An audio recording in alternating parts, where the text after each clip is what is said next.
মুসলমান মুসলমান আল্লাহ বড় মেহেরবান। 30 পারা পাক কুরআন তিনি করছেন দান। মুসলমান ইবাদতের জন্য আল্লাহ বানাইছে তোমারে রে, বানাইছে তোমারে। দুনিয়ার লোভে পড়ে ভুলে গেছো তারে, ঠিক না? ইবাদতের জন্য আল্লাহ বানাইছে তোমারে রে, বানাইছে তোমারে। দুনিয়ার লোভে পড়ে ভুলে গেছো তারে। এরপরও আল্লাহ তোমায় রিজিক করছেন দান। মুসলমান মুসলমান আল্লাহ বড় মেহেরবান। 30 পারা পাক কুরআন তিনি করছেন দান। মুসলমান আমাদের হায়াতের মালিক কে? জীবনের মালিক কে? যিনি আমাদের খাওয়ান তিনি কে? ও রে জীবনের মালিক, তুমি ছাড়া জীবন বাঁচে না, ঠিক কিনা? ও রে জীবনের মালিক, তুমি ছাড়া জীবন বাঁচে না। তুমি আমার, তুমি আমার সকল সাধনারে হায়াতের মালিক, তুমি ছাড়া হায়াত মিলে না। চক্ষু দিলা সব দেখিতে, কর্ণ দিলা সব শুনিতে। চক্ষু দিলা সব দেখিতে, কর্ণ দিলা সব শুনিতে। হাত দিলাম, পা দিলাম, হাত দিলাম, মুখ দিলাম, দিলা দুটি পারে। জীবনের মালিক, তুমি ছাড়া জীবন বাঁচে না। আলহামদুলিল্লাহ রব্বিল আলামিন।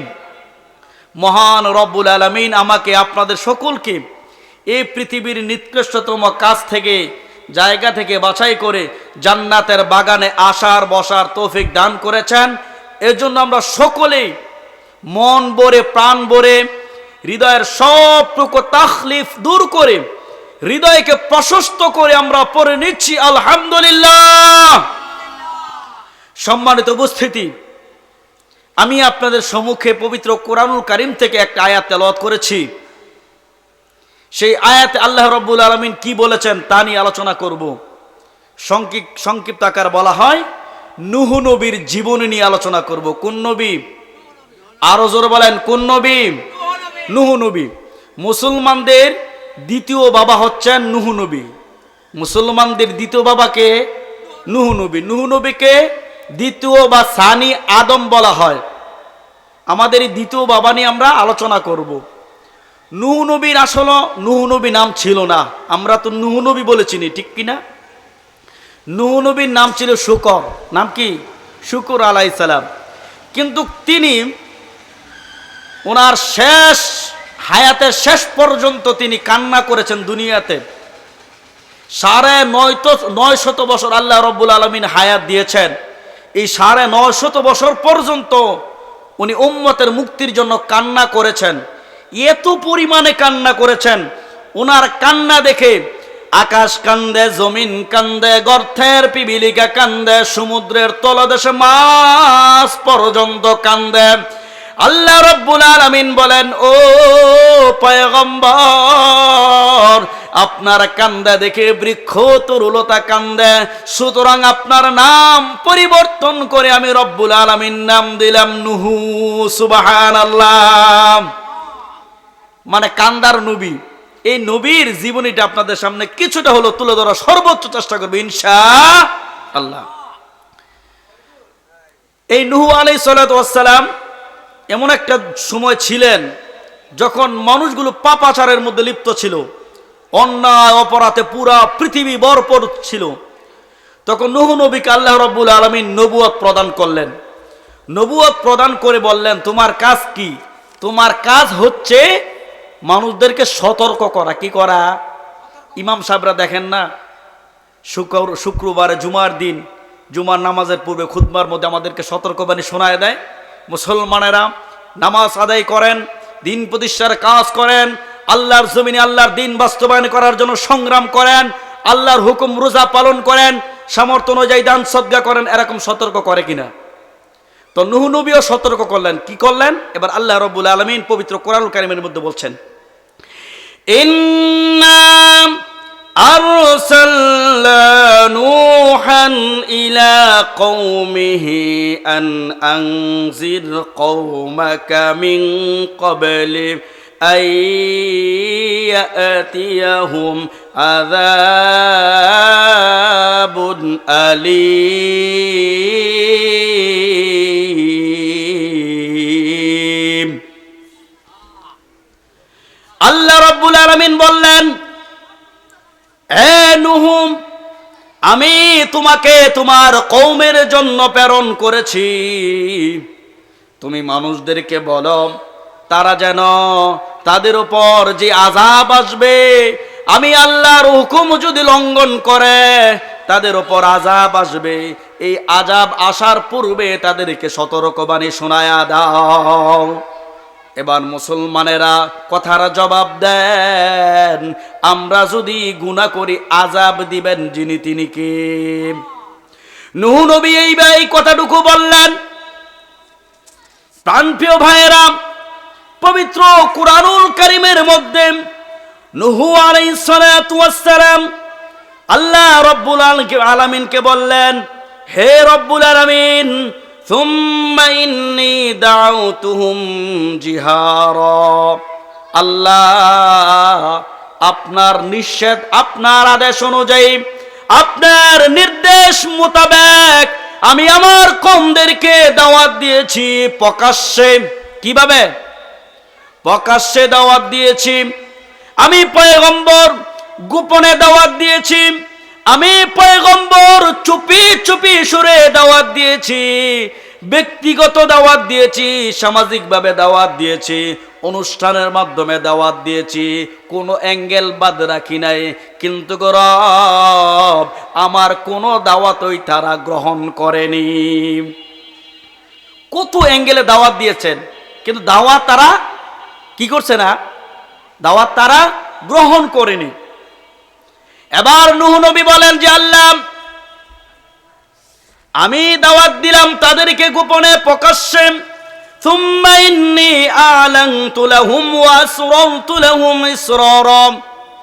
গোপনে দিলাম, উপনে দিলাম, সামাজিকভাবে দিলাম, কোন দাওয়াত তারা গ্রহণ করে না।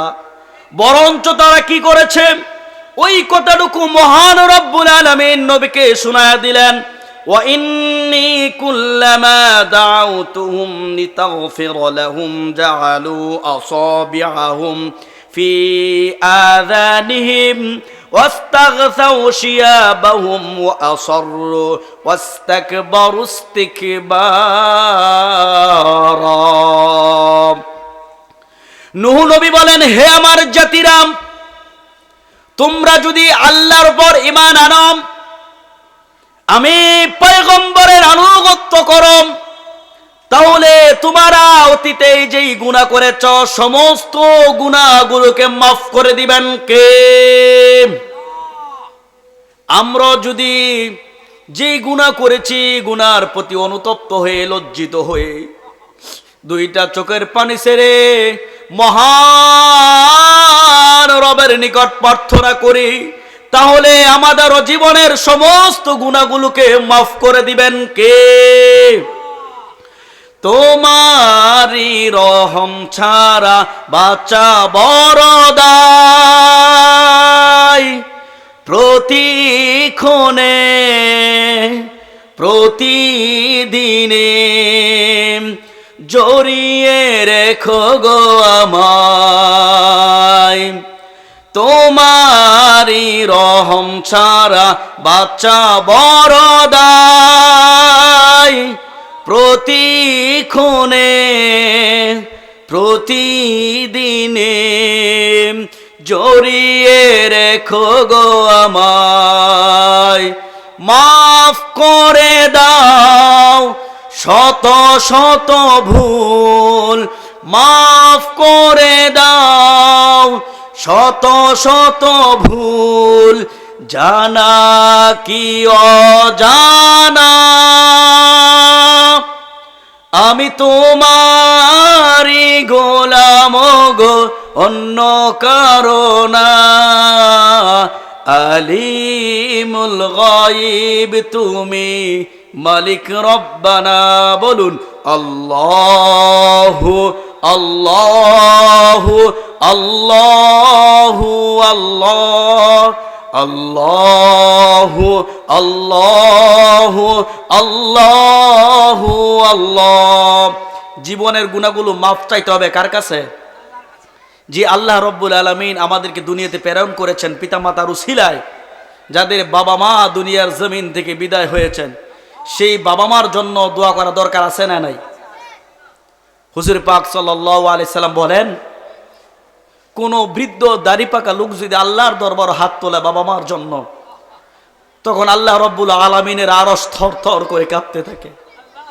আল্লাহ রব্বুল আলামিন বলেন, কোন বৃদ্ধ লোক যদি আমি আল্লাহর কাছে প্রার্থনা করে, আমি খালিয়াতে ফেরত দিতেই পারি না, আমি আল্লাহ শরম লাগে, তখন সন্তানের চোখের পানিটুকু নাকে ঢোকার আসার আগেই আল্লাহ রব্বুল আলামিন তার পিতা মাতার কবরকে জান্নাতের বাগান করে দেন। সেই বাবা মার জন্য দোয়া করা দরকার আছে না নাই? মাতা পিতা যাহাদের, একটু দেন না চোখের পানিটা, দিলটা নরম করে।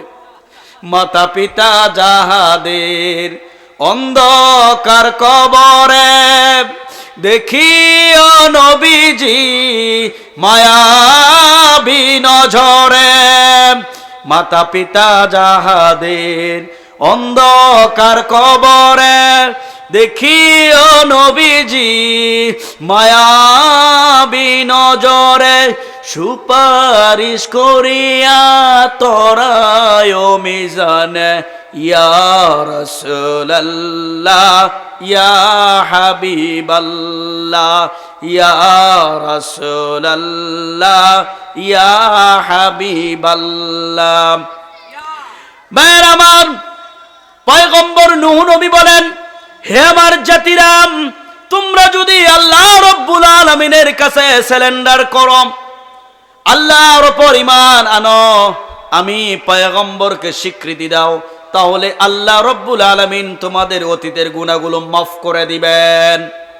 ভাইরা আমার, মধ্য খোলাপাড়ার ভাইরা আমার, এবার দেখেন ওই জাতিগুলো কত পাপিষ্ঠ ছিল, তারা দাওয়াত গ্রহণ করেনি, কিন্তু তারা কি করেছে আল্লাহ রব্বুল আলামিন সূরাতুর নূহর মধ্যে তুলে ধরেছেন।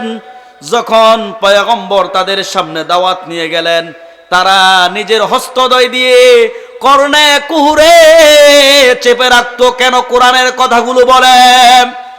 শুধু তাই নয়, পয়গম্বর নূহ নবী যখন ইসলামের দাওয়াত নিয়ে তাদের সামনে যেত, নিজের চাদর দিয়ে, নিজের জামা দিয়ে, এমনকি লুঙ্গি দিয়ে নিজের চেহারাকে ঢেকে রাখতো। কত পাপিষ্ঠ ছিল দেখছেন।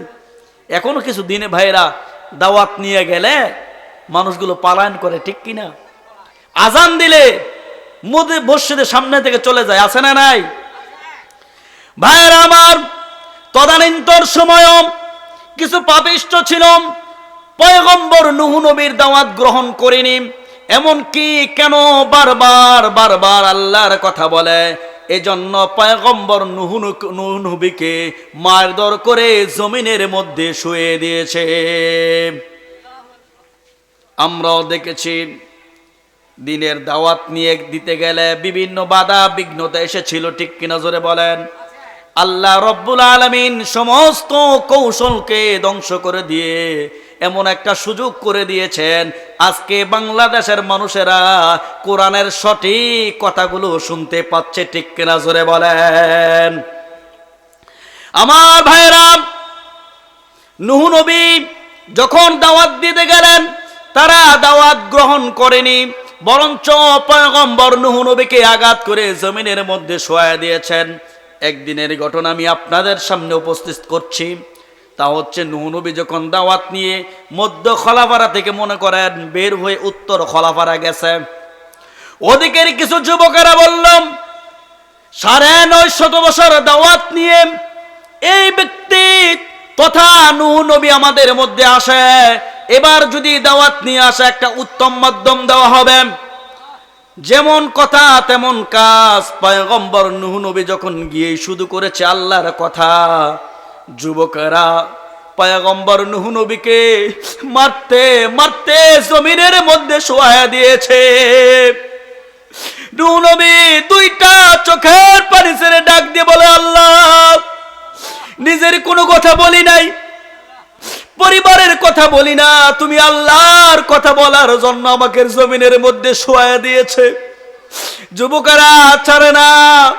এক যুবক পয়গম্বর নূহ নবীর গলার মধ্যে পাড়া দিয়ে বলে, আরো দাওয়াত দিবি নি ক? নূহ নবী ডাক দিয়ে বলে, রে যুবক, যতক্ষণ পর্যন্ত শ্বাস থাকবে ততক্ষণ পর্যন্ত কোরআনের কথাগুলো বলবো। আমার ভাইরা, আরেকজন যুবক সাথে সাথে লাথি মেরে আমার আপনার পয়গম্বর নূহ নবীকে বেহুশ করে জমিনের মধ্যে শোয়া দিয়েছে। আরেকজন যুবক বলে, অজ্ঞান করলেই হবে না, গলার মধ্যে রশি লাগাও।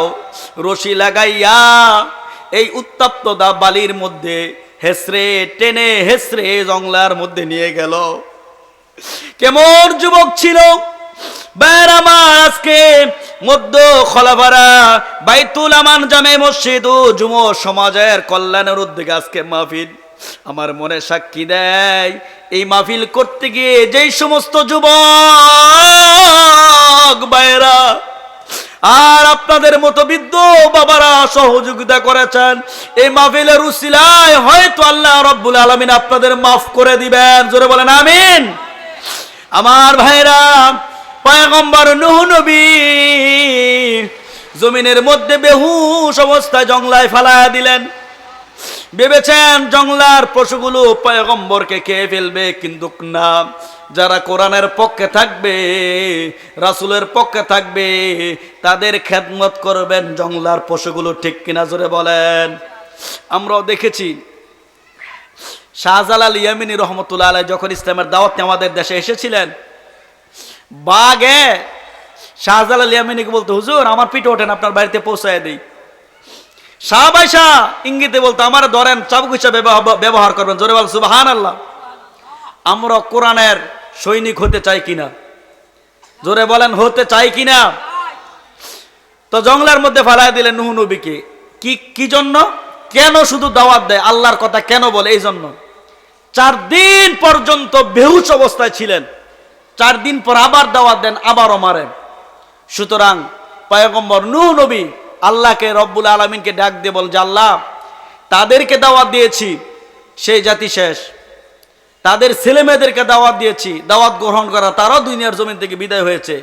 এখন যারা নাতিপুতি আছে, ভাবছিলাম তারা মনে ইসলাম ধর্ম গ্রহণ করবে, কিন্তু তারাও গ্রহণ করে না। সুতরাং এই জাতি আর ভালো হওয়ার নয়। আপনি কাজ করেন, এই জাতি কি করে দেন? শেষ করে দেন। ভাইরা আমার, এই কথাটুকু আল্লাহ রাব্বুল আলামিন সূরাতুল হুদের মধ্যে তুলে ধরেছেন। আল্লাহ রাব্বুল আলামিন সূরাতুল হুদের মধ্যে বলেছেন, ও নূহ নবী, এই জাতি আর ভালো হবে না, এই লোকেরা আর ঈমান আনবে না। যারা ঈমান এনেছে তাদেরকে তুমি নিয়ে এক কাজ করো। আল্লাহ রাব্বুল আলামিন 37 নং আয়াতের ভিতরে সূরাতুল হুদের মধ্যে তুলে ধরেছেন। আল্লাহ রাব্বুল আলামিন বলেন, ওয়ায়াসনাউল ফুলক। আমি রব্বুল আলামিন এবার অর্ডার দিলাম, যেহেতু এই জাতি কথা মানে না, তারা আমি রব্বুল আলামিনকে স্বীকৃতি দেয় না, আমি আল্লাহর রিজিক খেয়ে, আমি আল্লাহর অর্থ পেয়ে, আমি আল্লাহর নাজ নেয়ামত গুলো গ্রহণ করে আমি আল্লাহর সাথে বেঈমানি করে, এরা আমার কথা মানবে না, ঈমানও আনবে না। সুতরাং এদের কাছে আর যেতে হবে না। এখন এই চূড়ান্ত ডিসিশন আসলো, ফাইনাল ডিসিশন, তা হচ্ছে আমি রব্বুল আলামিন অর্ডার করলাম, আমি আল্লাহ আমার তত্ত্বাবধানে আমার নির্দেশ মতন তুমি একটা কিস্তি বানাও। কি বানাও? আরো জোরে বলেন, কি বানাও? কিস্তি।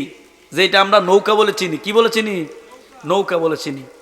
এখানে বাজান অনেক কথা রয়েছে, যেমন নৌকাটা কতটুকু বড় ছিল, কে বানিয়েছিল, এটার মধ্যে কয়টা তক্তা লাগছিল, তক্তার মধ্যে কি না, আমি সংক্ষিপ্ত আকারে একটু বলে দিই, আপনাদের কষ্ট হবে। এই নৌকা বানালেন কিভাবে?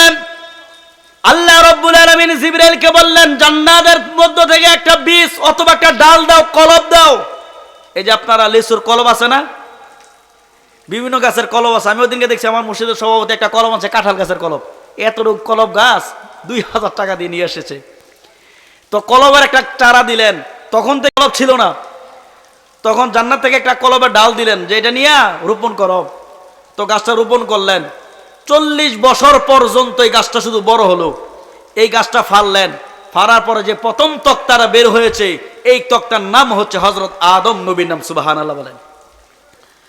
এমন করে 1,24,000 তক্তা বের হলো। প্রত্যেকটা তক্তার মধ্যে এক একজন নবীর নাম রয়েছে। সর্বশেষ যেই তক্তা বের হয়েছে, সেই তক্তার নাম রয়েছে হযরত মুহাম্মদুর রাসূলুল্লাহ। জোরে বলেন সাল্লাল্লাহু আলাইহি সাল্লাম। কোন নৌকা কমপ্লিট। এখন গিয়ে দেখে 4টা তক্তার প্রয়োজন। কয়টা তক্তা? এই 4টা তক্তারও 4টা নাম আছে, আমি আর ওদিকে যাচ্ছি না। এই তক্তা যখন বানায়, তখন ওই যে দুশ্মনেরা, কাফেরেরা ছিল, যারা দাওয়াত গ্রহণ করেনি, পয়গম্বর নূহ নবীকে মারছিল, তারা নৌকার আশেপাশে ঘোরাঘুরি করে আর ঠাট্টা বিদ্রুপ করে আর বলে, ও নূহ নবী, চতুর্দিক দিয়ে মরুভূমি, ডাঙ্গায় ভরা, পানি নাই, তুমি এটা দিয়ে কি করো? নূহ নবী বলে, আল্লাহ আমাকে আদেশ করেছেন একটা নৌকা বানানোর জন্য। যারা ঈমান আনবে, ইসলামের পথে চলবে, টুপির পথে চলবে, দ্বীনের পথে চলবে, ইসলামী আন্দোলনের কাজ করবে, মুসলমানের সংখ্যা বাড়বে, বাড়ানোর কাজ করবে, তাদেরকে নৌকার মধ্যে আরোহণ করাবো। আর আল্লাহ রাব্বুল আলামিন আযাব গজব থেকে হেফাজত করবেন। কাফেররা হাসে, কই কই তোমার আল্লাহর বৃষ্টি, আর কি হবে? আর আমাদের সংখ্যা হাজার হাজার, লাখ লাখ, আর তোমরা মাত্র 80 জন মুসলমান, তোমরা কি পারবে? মুসলমানের সংখ্যা কম হলো, মুসলমানদেরকে সাহায্য করবেন কে? ওয়া কানা হাক্কান আলাইনা নাসরুল মুমিনিন।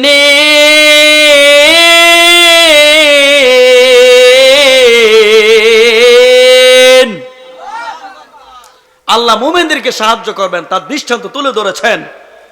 তা হচ্ছে যখন কিস্তি বানাচ্ছেন, তারা ঠাট্টা বিদ্রুপ করে।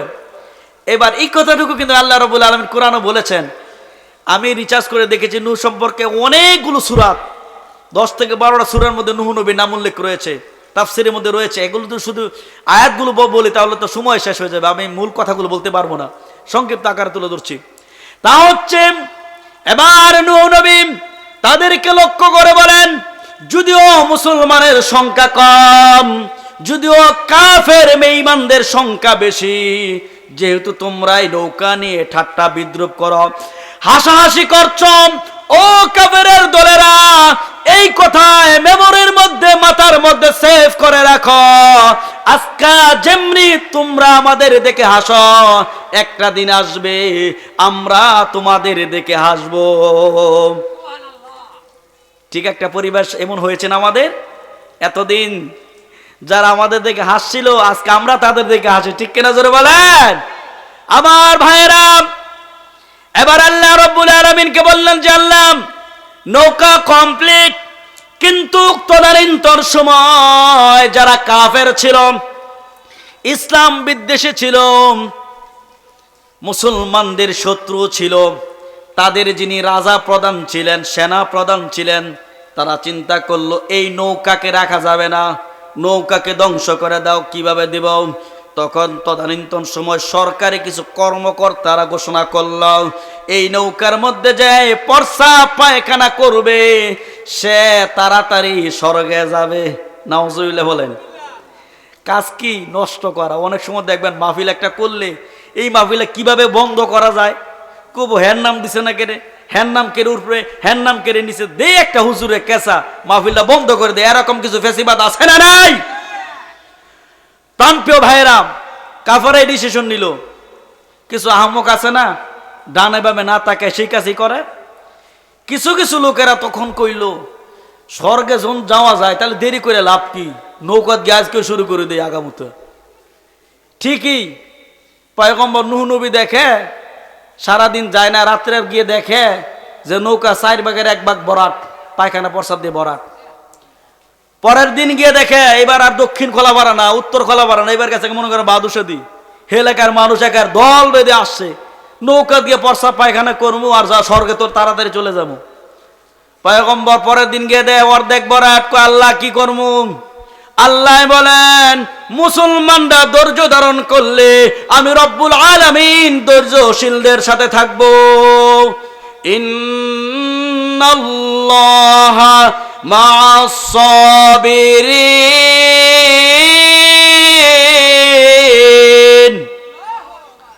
ধৈর্যশীলদের সাথে থাকবেন কে? আল্লাহ।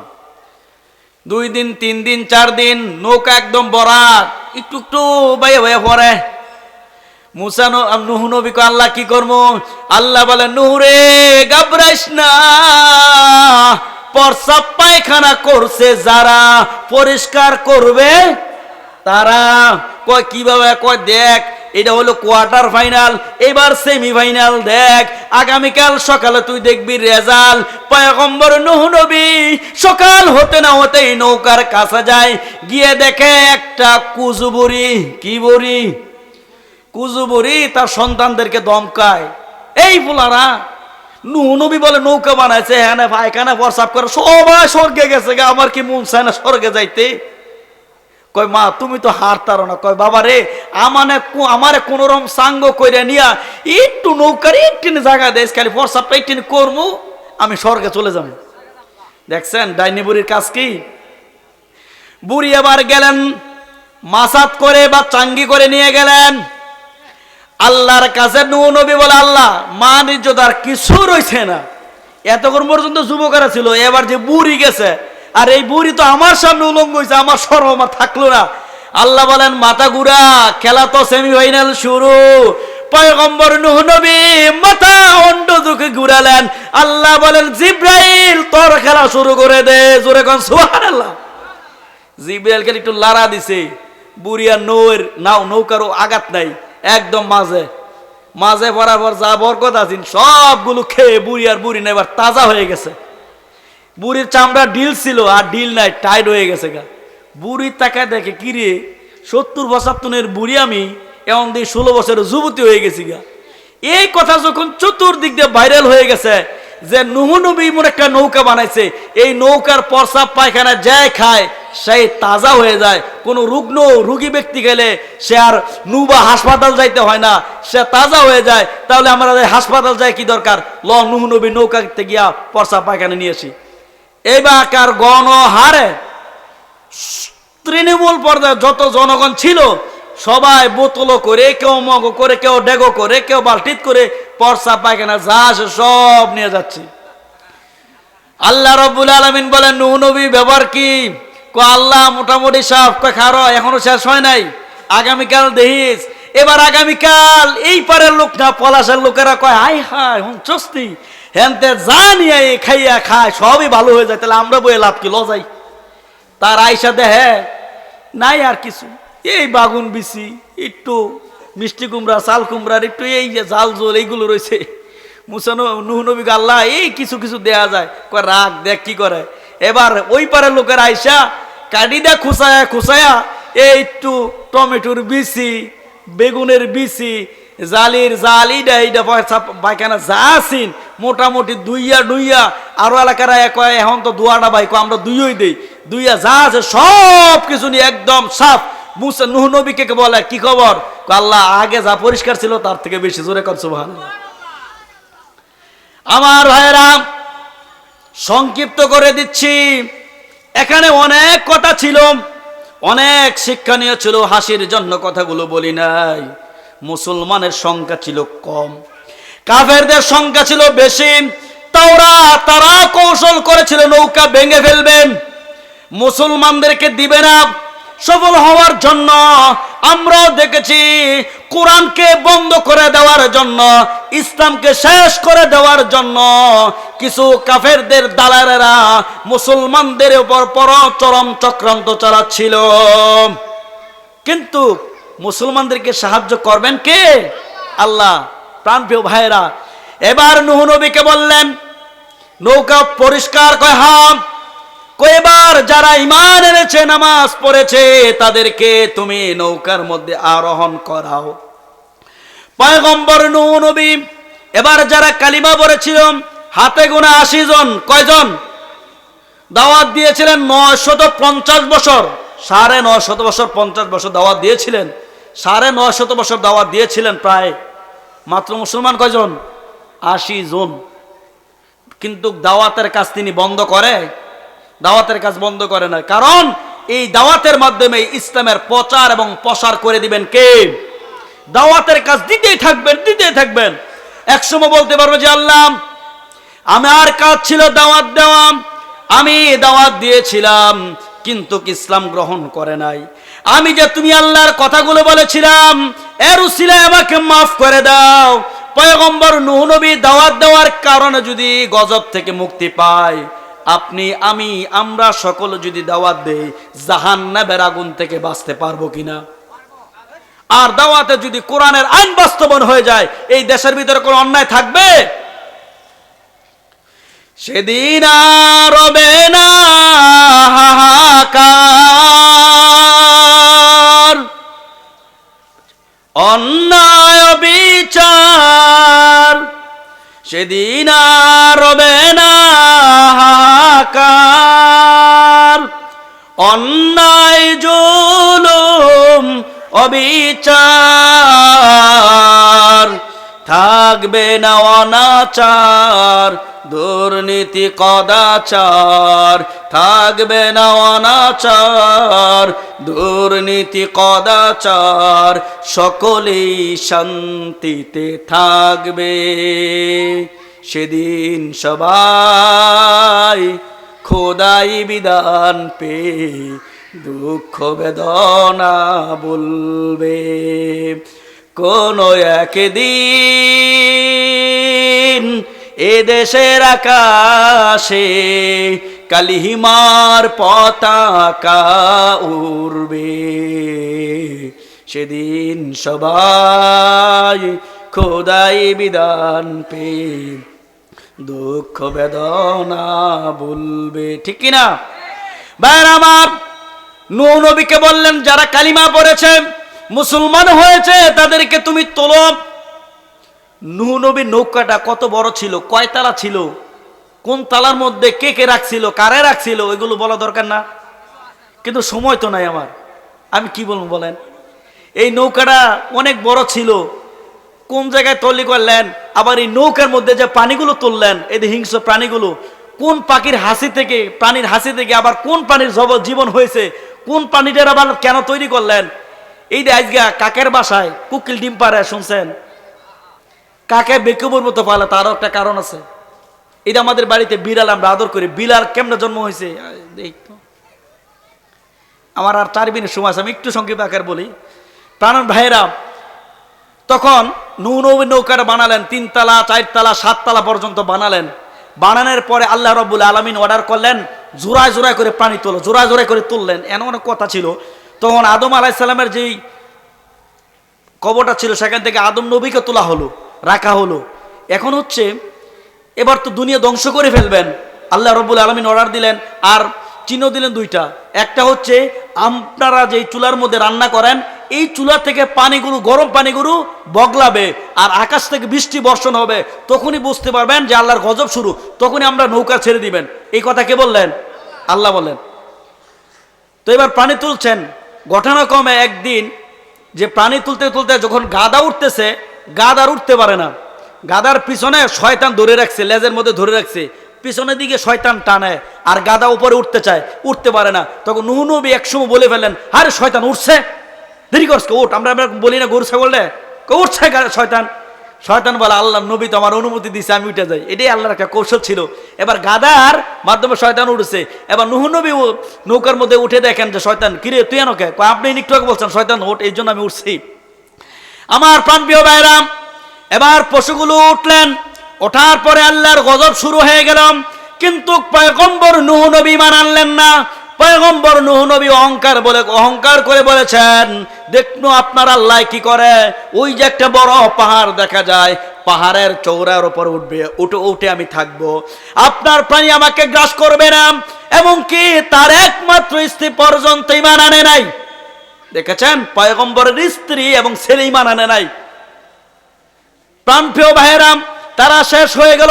লম্বা কথা আমি ছোট করে দিচ্ছি। তারা শেষ হয়ে গেল, আল্লাহর গজব শুরু হয়ে গেল। তখন একজন কালিমা পড়নেওয়ালা ইমানদার বুড়ি এখনো তার বাড়িতে মধ্যে ছিলেন। আল্লাহ রব্বুল আলামিন তাকেও হেফাজত করেছেন। আমার প্রাণপ্রিয় ভাইয়েরাম, এই যে গবাদি পশুগুলা এবং জংলার হিংস্র প্রাণীগুলা নৌকার মধ্যে আরোহণ করালেন। জংলার পশুগুলো খাবার প্রয়োজন আছে না নাই? জোরে বলেন, খাবার প্রয়োজন আছে না নাই? খাবার খাইলে লেদানো দরকার আছে না নাই? এখন তো পুরা একতলা প্রস্রাব পায়খানা করে পশুরা ভরে ফেলছে। আল্লাহকে বলেন যে আল্লাহ এখন আমি কি করবো? প্রস্রাব পায়খানা দেয় পশুরা সব শেষ করে ফেলেছে। আল্লাহ রব্বুল আলামিন বললেন, ও নূহ নবী ভয় পাও না, এদের মধ্যে একটা পশু রয়েছে যার নাম হাতি। লম্বা সুর আছে না নাই? এই হাতির তুমি সুরের মধ্যে লাড়া দাও। হাতির সুরের মধ্যে লাড়া দিতে দেরি হয়, আল্লাহর পক্ষ থেকে শুয়োর জন্ম হতে দেরি হয় না। জোরে বলেন সুবহানাল্লাহ। এর কাজ হচ্ছে যত পচা দুর্গন্ধযুক্ত পায়খানা প্রস্রাব রয়েছে সব খেয়ে ফেলবে। এখন মানুষের ডোক খায়, ওই পশুর ডোক খায়, সে তার ডোক নিজে খেয়ে ফেলে। এখন প্রস্রাব করে পায়খানা করে রাখতে পারে না, সাথে সাথে সে খেয়ে ফেলে। ভাই খেয়ে ফেলে, এখন পুরা নৌকা আবার সাফ হয়ে যায়। কিন্তু দুঃখের ব্যাপার হল, তখন আল্লাহ রব্বুল আলামিনের আদেশে যখন প্রাণী তুললেন, তখন দুইটা ইঁদুর তুলেছিলেন।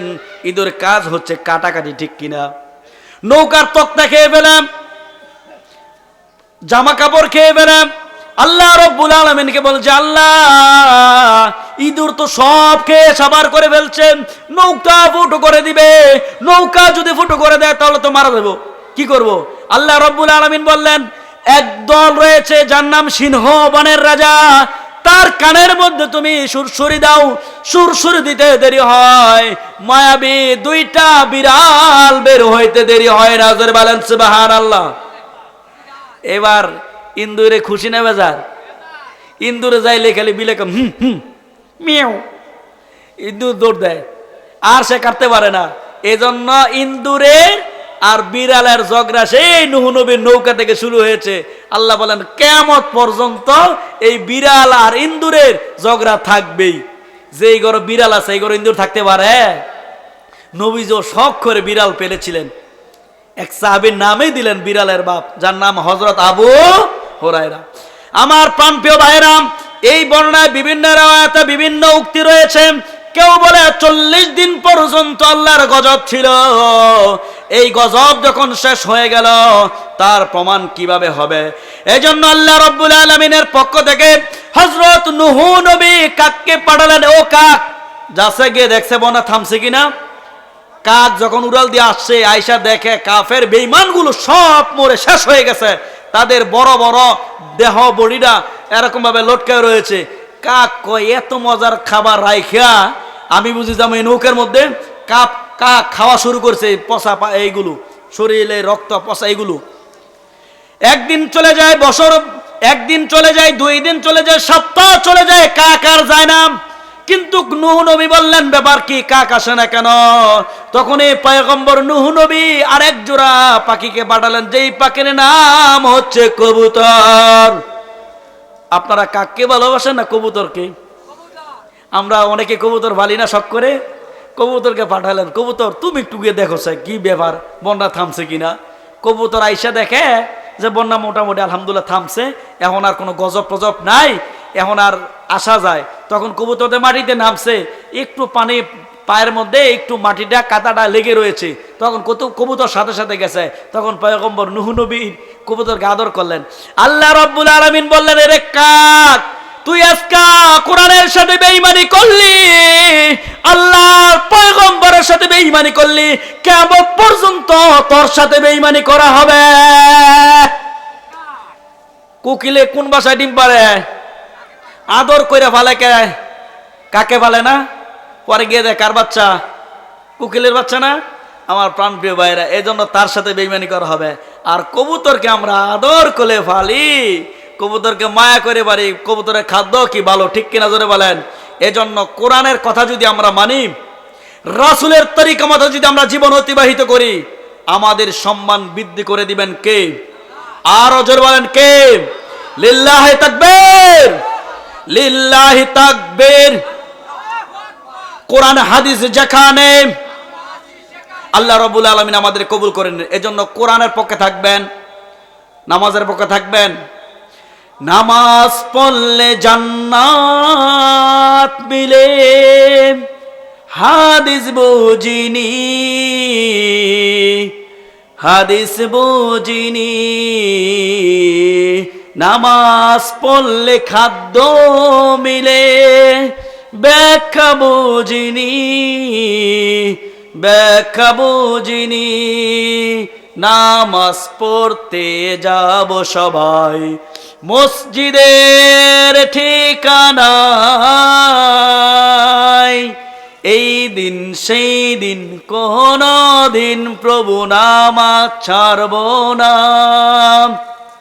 নামাজ পড়তে যাব সবাই জান্নাতের ঠিকানায়। 5 ওয়াক্ত নামাজ পড়বেন, রাজি আছেন? প্রাণপ্রিয় ভাইয়েরা, এই জায়গায় আমি 3 বছর যাবৎ আপনাদের খেদমতে উপস্থিত হয়েছি। অত্র মসজিদের সম্মানিত খতিব হযরত মাওলানা সিরাজুল ইসলাম বৈলুরি সাহেব, আপনাদের শ্রদ্ধা এবং স্নেহভাজন ব্যক্তি, ওনার মাধ্যমে আপনাদের কাছ থেকে দোয়া নেওয়ার জন্য এই বছর নিয়ে 3 বছর রয়েছে, 3 বছর হয়েছে আমি আপনাদের মধ্যে আসছি। আর বিভিন্ন 3 বছরে আমি 3টা বিষয় নিয়ে আলোচনা করেছি। আজকে নূহ নবীর জীবনী নিয়ে আলোচনা করেছি। সুতরাং এই নূহ নবীর জীবনী থেকে আমরা কয়েকটা জিনিস শিক্ষা পাই। তা হচ্ছে, উনি জীবনের শেষ পর্যন্ত দাওয়াত দিয়েছেন, ঠিক কিনা? আমাদের কাজ কি ভাই? দাওয়াত দেওয়া, ঠিক না? ছেলে মেয়েকে কবুল করার মালিক আল্লাহ, দাওয়াত দেওয়া। আরেকটা কাজ হচ্ছে সত্যের পক্ষে থাকা। আমরা সর্বদা চেষ্টা করব সত্যের পক্ষে থাকতে। আল্লাহ রব্বুল আলামিন সত্যের পক্ষে থাকতে পারে এবং ঈমান এবং আমল নিয়ে যেন অন্ধকার কবর যেতে পারে, সেই তৌফিক মহান স্রষ্টা আমাদেরকে দান করুক। আমিন। ওয়া আখিরু দাওয়ানা আনিল হামদুলিল্লাহি রাব্বিল আলামিন। আসসালামু আলাইকুম ওয়া রাহমাতুল্লাহি তাআলা ওয়া বারাকাতুহু।